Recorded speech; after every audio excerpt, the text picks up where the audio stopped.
오늘도 왔는가? 요즘은 갓난아이를 보기가 아주 힘들어. 예전에도 아기는 새 생명이 태어난 거라 아주 소중한 존재였지. 오늘은 그 소중한 아기에 대한 이야기를 해줄게. 1991년부터 1994년까지 충청남도 대천에서 일어난 일이야.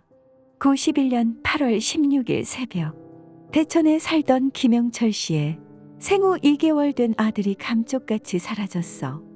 이들 부부는 전날 밤 아들을 사이에 두고 잠이 들었고 새벽 5시 45분쯤 우유를 먹이기 위해 깼는데 아이가 보이지 않았어.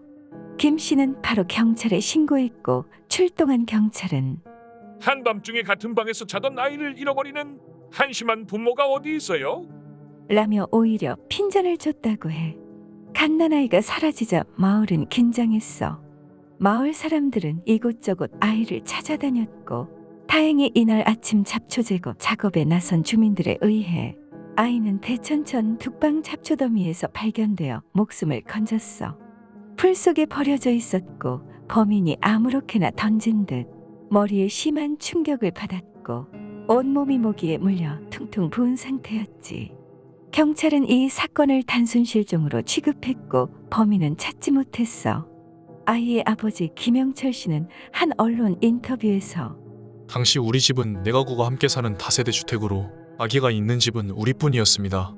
범인이 사전에 우리 집을 범행 대상으로 지목한 것입니다. 그리고 범인은 두 개의 대문 중 한쪽 대문이 잠기지 않았다는 사실을 미리 알고 도주로로 이용할 정도였습니다. 라고 말했어. 그런데 사건은 여기서 그치지 않았어. 정확히 6개월 후인 1992년 2월 16일 새벽 2시쯤 같은 마을에 살던 가민택 씨의 생후 15일 된 아기가 실종됐어. 마을은 다시 한번 뒤집혔고 몇 시간 만에 살아있는 아기를 발견했어. 하지만 당시 추운 겨울이었기 때문에 태어난 지 겨우 15일밖에 되지 않은 갓난아기가 견디기엔 가혹한 날씨였고 결국 가모 씨의 아기는 폐렴 등의 합병증으로 사망했어. 정말 의아하게도 가모 씨의 집은 6개월 전 아기가 실종됐던 김모 씨의 집에서 불과 200m밖에 떨어지지 않은 곳이었다고 해. 두 번째까지는 우연의 일치로 볼 수도 있었고 누가 의도하지 않았지만 공교롭게도 비슷하게 상황이 맞아떨어질 수 있었어. 하지만 같은 일이 3번 반복되면 우연이 아닌 누군가의 계획이나 의도가 분명해. 2차 사건이 발생한 지 4개월 만인 6월 4일 새벽 1시쯤 같은 마을 주민 유정덕 씨의 생후 4개월 된 딸이 사라졌어. 이번에도 가족들과 잠을 자는 사이 새벽녘에 유괴되었고 경찰 수색 끝에 아이를 찾아냈지만 온몸에 타박상이 있었어. 그리고 콘크리트 바닥에 집어던져 머리가 많이 다친 상태였다고 해. 병원으로 옮겨져 3차례 뇌수술을 받았지만 아이는 끝내 사망했어. 그의 집은 2차 피해자인 가 씨가 사는 곳과 불과 100m 정도밖에 떨어지지 않았어. 마을은 점점 공포에 휩싸이기 시작했고 그렇게 다시 3개월이 흘렀어.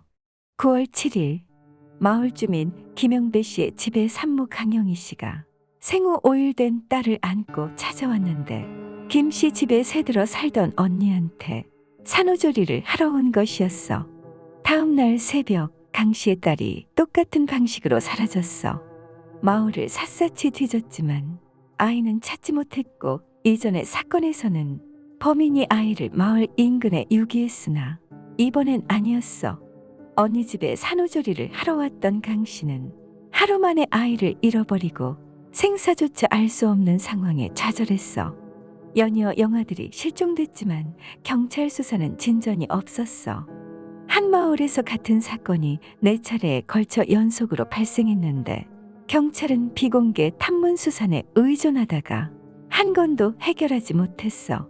작은 단서나 실마리도 찾지 못했고 더욱이 1차 사건이 발생했을 때부터 단순 실종으로 처리하고 비밀 수사에 의존하며 피해를 키웠다는 비난을 받았지. 시간이 흘러 사람들에게 잊혀질 때쯤 1994년 8월 16일 김영환 씨의 딸 5살 수연이가 실종됐어. 이날은 1차 사건이 발생한 후 정확히 3년이 되는 날이었어. 김 씨는 딸을 찾아다녔지만 어디에서도 모습을 볼 수 없었어. 경찰 신고 후 12시간여 만인 이날 오후 6시쯤 집에서 400m 정도 떨어진 논에서 수연이를 발견했어. 당시 수연이는 옷이 모두 벗겨져 있었고 예리한 흉기로 복부 두 곳이 찔린 상태였어. 경찰은 부검이가 없다는 이유로 이틀이 지나서야 시신을 부검했어. 사인은 목졸림이었고 범인은 수연이의 목을 졸라 살해 후 흉기로 복부를 갈라가내 10분의 1을 적출했어. 경찰은 부랴부랴 잘려진 간의 일부를 찾기 시작했고 사건 발생 10일 후에 시신이 발견된 지점에서 불과 2m 떨어진 농수로에서 물 위로 떠오른 잘라낸 간의 일부를 발견했어. 바로 코앞에 있는 것을 찾느라 10일이나 걸린 거야. 범행이 대담하고 엽기적인 데다 끔찍해서였는지 사건은 언론에 대서특필되었고 더 이상 비공개로 할 수 없었던 경찰은 전격 공개 수사로 전환했고 사건 현장 인근에서 과도와 여자 스타킹, 면장갑을 지닌 채 주의를 배회하던 이 아무개 씨를 붙잡았지만 조사 결과 혐의가 없었다고 해. 이번 사건에서는 이상한 점이 있었어. 수연이의 옷 등 유류품이 흔적도 없이 사라진 거야. 경찰은 근처를 샅샅이 수색했지만 아무것도 발견하지 못했고 실종 장소와 사체 발견 장소가 가까운데도 근처에서 옷가지나 흉기, 핏자국 등 전혀 발견되지 않았어. 이것은 범인이 사체 발견 장소에서 피해자를 살해하지 않았다는 말이야. 경찰은 피해자를 다른 곳에서 살해한 뒤 사체를 집 근처로 옮겨버렸을 가능성이 높습니다. 라고 보았고 범인은 아주 치밀했어. 경찰은 처음에 난치병 환자나 변태 성욕자를 의심했어.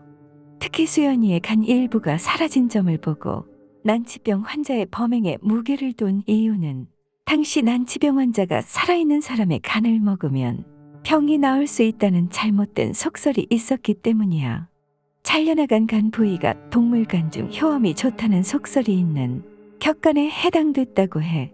하지만 현장 근처에서 발견되면서 인체를 노린 것으로는 설득력이 약했고 범인이 장기를 노렸다면 범행 후 사체를 매장하거나 다른 곳에 버렸을 거야. 그리고 정신질환자의 범행으로 눈을 돌렸어. 경찰은 정밀 호구 조사를 통해 확보한 정신질환자 등 용의자 12명에 대한 조사를 했지만 별다른 성과가 없었고 피해자 가족과 원한 관계에 있는 특정인의 사주를 받은 전문가의 소행일 가능성도 있었지만 용의자 윤곽은 잡히지 않았어. 그러다 보니 경찰은 마을의 모든 사람들을 용의선상에 올려놓고 수사를 했고 마을에는 온갖 흉흉한 소문이 나돌았어. 밤비가 보슬보슬 내리는 날 애들 잡아가는 사람 귀신이 어슬렁거린다. 는 말이 퍼지기도 했어. 주민들은 하나 둘 이사를 갔고 수연이의 가족도 타 지역으로 떠났어.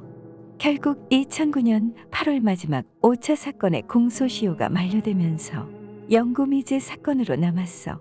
1991년부터 1994년까지 3년 동안 4명의 아이가 납치되고 1명의 아이가 살해됐는데도 완전 범죄가 되는 것을 막지 못한 사건이었지. 소중한 새 생명을 도대체 무슨 이유로 그랬을까? 그것도 한 마을에서 계속적으로 일어난 영유아 살인사건. 정말 사람이 너무 무서워지는 일이야. 세상에 있는 괴상한 이야기 듣고 싶으면 괴담포차로 오거라. 고운 마음씨를 가진 그대들 구독하고 가지 않으련?